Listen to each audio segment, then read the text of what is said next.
दादाजी का टेबल। एक बूढ़ा आदमी जो कि अपने एक छोटे से परिवार के साथ रहता था। उसके परिवार में उनका बेटा, बहू और उनका एक 5 साल का पोता सोनू रहता था।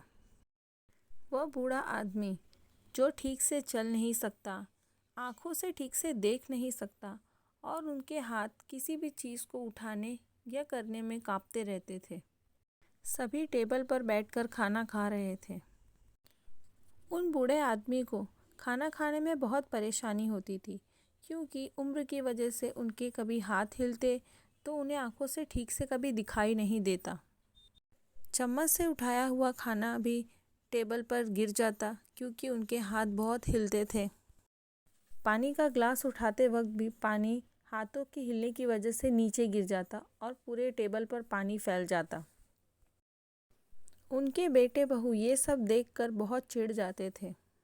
बेटे ने कहा, यह सब टेबल पर मुझे बिल्कुल पसंद नहीं। ये गंदगी फैलाना सब कुछ, मुझे कुछ ना कुछ तो करना पड़ेगा। बहू ने भी कहा, हाँ, मैं ये रोज़ रोज़ की गंदगी साफ करके परेशान हो चुकी हूँ, कुछ तो करना ही पड़ेगा।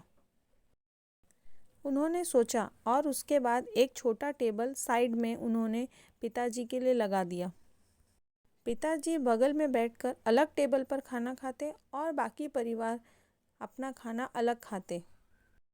पिताजी से बहुत सारी प्लेटें टूट चुकी थी, इसलिए बहू ने उन्हें लकड़ी के बर्तन में खाना देना शुरू किया। इस तरह पूरे परिवार से अलग खाना खाना, अलग बैठे रहना पिताजी को बिल्कुल अच्छा नहीं लग रहा था। उनकी आंखों में आंसू आ जाते थे।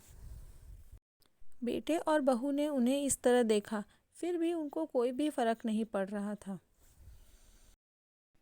5 साल का सोनू यह सब कुछ देखता रहता था।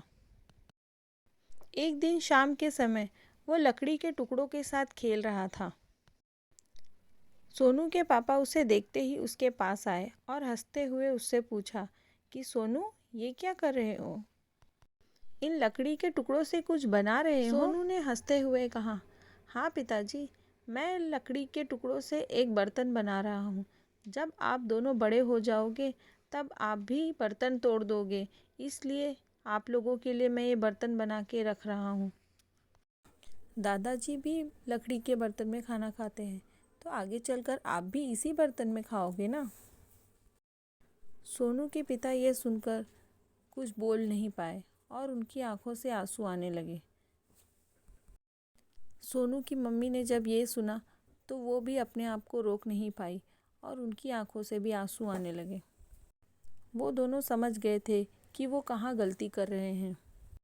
बिना किसी के कुछ कहे वो ये बात को समझ चुके थे कि उनसे बहुत बड़ी गलती हो गई है। शाम को खाने के समय बेटे ने खुद पिताजी को बगल वाले टेबल से उठाया और सबके साथ बिठाया।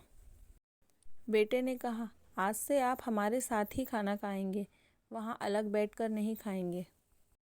ये सुनकर पिताजी की आंखों से आंसू आ गए और बेटे ने पिताजी को गले लगा लिया और वो खुद भी रोने लगा। बच्चे हमेशा जो देखते हैं वही सीखते हैं। उनकी आंखें हमेशा बड़ों को देखती है कि वो किस परिस्थिति में कैसा बर्ताव करते हैं। बच्चे ही हमारा भविष्य है, इसके लिए परिवार में अच्छा माहौल बनाएं और उन्हें अच्छी सीख दें। दोस्तों, अगर आपको ये कहानी अच्छी लगी हो तो चैनल को सब्सक्राइब ज़रूर करें।